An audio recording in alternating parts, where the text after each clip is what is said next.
Hello students, welcome to my channel Education Life. Myself Rishika and here is the video for you, and in this video we are going to see the explanation of the lesson The Fall of Troy. And guys, जैसे कि आप जानते हो ये lesson 2 parts में divided है. So this is the first part video and मैं आपको इसमें फर्स्ट पार्ट के सारे कॉन्सेप्ट्स को क्लियर कर दूँगी. एंड इससे पहले भी मैंने अपने चैनल पर आपके जो पीछे के सारे पोएम्स एंड लेसन्स हैं उनके वीडियोस अपलोड किए हैं, जिसे आप मेरे चैनल के प्लेलिस्ट में जाकर देख सकते हो. And if you like my this video please like and subscribe my channel. And guys please watch till and. So let's start with the lesson now. So here is the lesson, The Fall of Troy. Okay, part 1. We'll start from the first para. Epics are long poems that relate the deeds. Okay, deeds का मतलब work होता है. Of a great national hero or a great national war. So epics क्या होते हैं? What is epics? Epics ना large long poems को कहते हैं. Okay, लंबे कविता जो होते हैं उन्हें कहते हैं. और इसमें कोई भी national hero means आप बोल सकते हैं कोई भी योद्धा, कोई भी राजा महाराजा होंगे, कोई संत वगैरह उनके बारे में जब हमें पता चलता है, या फिर कोई भी नेशनल वॉर हुआ होगा उसके बारे में जो हमें जानकारी देते हैं, उनके कामों के बारे में जो जानकारी देते हैं उन्हें एपिक्स कहते हैं. They often tell of a nations early history. वो ज़्यादातर कोई भी देश या कोई भी राष्ट्र का इतिहास बताते हैं. ओके, हिस्ट्री बताते हैं. They may be composed. You can use another word form also instead of composed. They may be composed and sung or recited for many years before they are actually written down.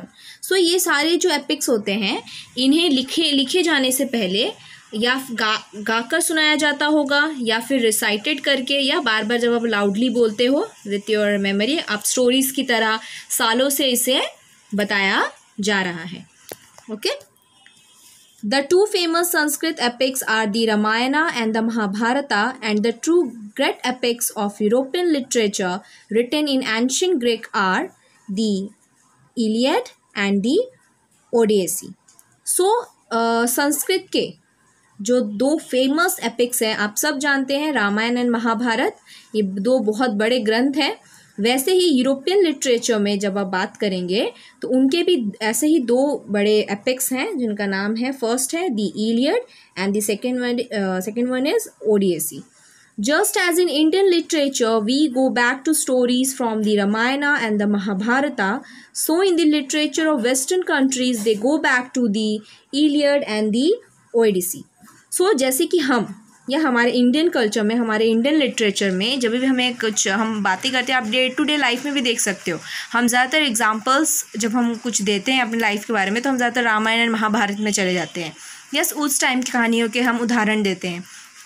वैसे ही जब आप western countries की बात करते हो सो वो लोग कौन सी स्टोरीज़ में चले जाते हैं? इलियड और ओडिसी के. Just as children all over India know the names of stories of Ram and Sita, Yudhishthira and Arjuna and Draupadi, so children in Western countries know the names of Hector, Odysseus and Achilles and Helen of Troy. So जैसे कि आप देख सकते हो India में, yes, आप सारे लोग राम एंड सीता की स्टोरीज़ को जानते हो, युधिष्ठिर को जानते हो, अर्जुन कौन है, द्रौपदी कौन है, आप सब जानते हो, राइट. वैसे ही जब आप वेस्टर्न कंट्री की बात करते हो तो वहाँ के जो बच्चे हैं वो किनके नाम जानते हैं? हेक्टर के, ओडिसियस के, अकेलिस के and Helen of Troy, the most beautiful women in the world, because of whom the Greek and Trojans fought for 10 long years. So जो सबसे एक ब्यूटिफुल वुमेन के लिए, एक बहुत खूबसूरत महिला के लिए ग्रीक्स और ट्रोजन्स ने लगभग 10 साल की लंबी लड़ाई लड़ी थी. उसके बारे में आप यहाँ पर पढ़ोगे. Nobody knows for certain who the author of this early epics is. So ये जो इलियड एंड ओडेसी हैं, इनके जो ऑथर हैं ये कोई नहीं जानता है कि ये कौन है, कि उन्होंने इसको किसने लिखा. It is thought that they arose means to appear and developed with the nation itself and were handed down from singer to singer till perhaps one great poet gave them their final form. So ऐसा माना जाता है कि जैसे जैसे वो राष्ट्र, जैसे जैसे वो देश उन्नति करते गया, डेवलप करते गया, वैसे ही वैसे ये सिंगर टू सिंगर, क्योंकि ये गाना गा के रिसाइटेड करके सुनाया जाता था, सो ये सिंगर के सिंगर हाथों ये जनरेशन टू जनरेशन आगे बढ़ता गया और एक बहुत ही महान कवि ने, एक बहुत ही ग्रेट पोएट ने इसे फाइनल फॉर्म दिया. Yes, it is believed that the Iliad and the Odyssey were composed and recited by a blind poet named Homer, who lived about 900 BCE and who wandered. Wandered means घूमना या फिरना बोल सकते हो, फिरते रहना. From one Greek city or village to another, singing his poems to all who would receive him in their homes and give him hospitality. So जो Iliad और ओडेसी, ये जो दो एपिक्स हैं, इनको कंपोज और रिसाइट एक ब्लाइंड पोइट ने किया था. ब्लाइंड पोइट यानी अंधे कवि ने, जिनका नाम होमर था, जो 900 बिफोर कॉमन एरा में रहते थे. Who wandered from one Greek city और विलेज टू अनदर. वंडर्ड मतलब ट्रैवल एमलेसली, जो एक शहर से दूसरे गांव फिरते रहते थे और अपने गाने गाते थे उन लोगों के लिए जो लोग उनको घर में बुलाकर उनकी मेहमान नवाजी करते. हॉस्पिटैलिटी मतलब मेहमान नवाजी करना. This wandering singer has been honoured through the ages not only in Greece but in all Europe as the father of European poetry. So ये जो सिंगर है, इनको सदियों दशकों से सम्मान दिया जा रहा है, सिर्फ ग्रीस में ही नहीं पूरे यूरोप में, और इनको as the father of European poetry भी कहते हैं. The Iliad is a story of Ilium or Troy, a rich trading city in Asia Minor near the narrow sea that leads from the Aegean to the Black Sea. So जो Iliad है ये किसकी कहानी है? Ilium और Troy शहर की, जो एशिया माइनर में था. एशिया माइनर क्या है? Ancient Asia minor is a geographical region located in the south western part of Asia comprising most of what is present day Turkey. So Asia continent के जो western part है, वहाँ का Turkey का कुछ हिस्सा ट्रॉय था. ट्रॉय सिटी आज के टाइम पे टर्की में है. Okay. Near the narrow sea that leads from the Aegean to the Black Sea. जो वो एक समुद्र के किनारे था, जो समुद्र एजियन टू ब्लैक सी तक कनेक्ट करता था. It was well situated both for commerce and agriculture. और वो कॉमर्स यानी व्यापार के लिए, इकोनॉमी के लिए बहुत अच्छा था, और एग्रीकल्चर यानी फार्मिंग वगैरह के लिए भी वो सिटी बहुत अच्छा था. In front of the city was the sea over which sailed the ships of. So जो ट्रॉय सिटी थी उसके सामने जो समुद्र था, वहाँ पर वो लोग क्या करते थे? शिप्स का व्यापार होता था. मीन्स शिप से वो लोग व्यापार करते थे. ओके. वहाँ पर उनके शिप्स आते थे जिसमें वुड्स और ग्रेन्स होते थे. At the back rose the high peak of mountain Ida from which flowed many rivers and streams. और उस सिटी के पीछे बैक साइड में एक बहुत ही ऊंचा माउंटेन ईडे, बहुत ही ऊंचा माउंटेन था, जहाँ से बहुत सारे रिवर्स और झरने निकलते थे. The valleys among the hills were well watered and fertile, with corn growing in fertile fields and cattle feeding on the rich grass of the meadows, while sheep feed on the slope of the hills.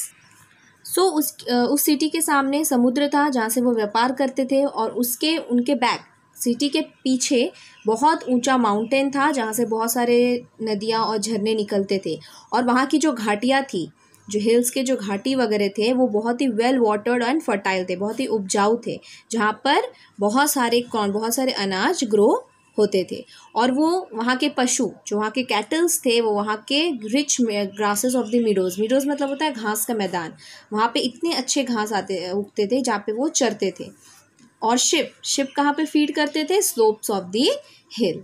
Around their cities, the Trojans had built a strong wall so that no enemy should attack them from the sea. और trojans ने क्या किया था? पूरे city को एक बहुत ही मजबूत स्ट्रॉन्ग वॉल से पूरी तरह से कवर कर दिया था कि कोई भी दुश्मन उनके ऊपर अटैक ना कर सके. The wall was so broad that people could stand and sit and walk on it. और वो जो दीवार थी ना, वो इतनी ब्रॉड थी, इतनी चौड़ी थी कि लोग उस पर आराम से बैठ सकते थे, खड़े हो सकते थे, यहाँ तक कि चल भी सकते थे. The great gates stood open and people could go to the seashore outside and come in as they pleased. और वहाँ पर उन्होंने बड़ा सा गेट लगा के रखा था जो ओपन रहता था आमतौर पर, और लोग वहाँ से समुद्र के किनारे जा सकते थे, जब उनका मन चाहे वो अंदर बाहर कर सकते थे. But in time of war the gates would be closed end the city was like a strong fortress. Fortress means castle, quite safe from all attack, protected by the wall surrounding it as well as by the hills behind. So जब युद्ध का समय, जब war का समय होता था तो वो गेट्स को क्लोज कर दिया जाता था, बंद कर दिया जाता था. अब वो सिटी कैसी लगती थी कि जैसे वो एक कैसल हो, एक महल हो, इतनी वो सेफ हो जाती थी चारों तरफ से, क्योंकि वॉल्स ने उनको ढक रखा था, वॉल्स से उन्होंने ढक रखा था सिटी को, तो पूरे तरह से वो सुरक्षित हो जाती थी. और उसके पीछे हिल्स थे, पहाड़ थे, जिससे वो और सुरक्षित हो जाती थी.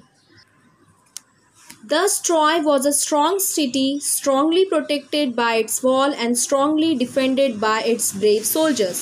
तो ट्रॉय एक बहुत ही स्ट्रॉन्ग सिटी था, जो कि चारों तरफ की दीवार जो थे उससे पूरी तरह से प्रोटेक्टेड था, और उसके जो बहादुर सोल्जर्स थे उन्होंने भी उसे प्रोटेक्टेड मीन्स स्ट्रॉन्ग बना कर रखा था. But all the kings and heroes of Greece had declared war against the Trojans because Paris, a prince of Troy, had persuaded Helen, wife of a Greek king Menelaus, to elope with him. So